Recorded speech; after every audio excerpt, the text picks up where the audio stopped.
Where to go in Bulacan? Hidden paradise ba hanap mo? Na lahat ng activity pwede mong gawin? May malinaw at malamig na tubig na siguradong magre-relax ka. Dito lang yan sa The Hideaway Campsite sa May Bacas, Norsagaray, Bulacan.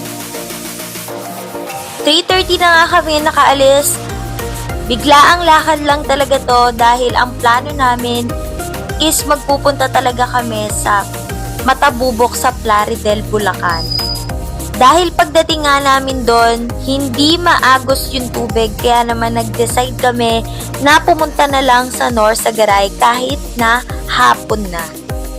Nakarating na nga kami dito sa bayan ng Norsagaray. Natagalan pa nga kami dito dahil nagkanda, ligaw-ligaw pa nga kami sa aming mga nadaanan.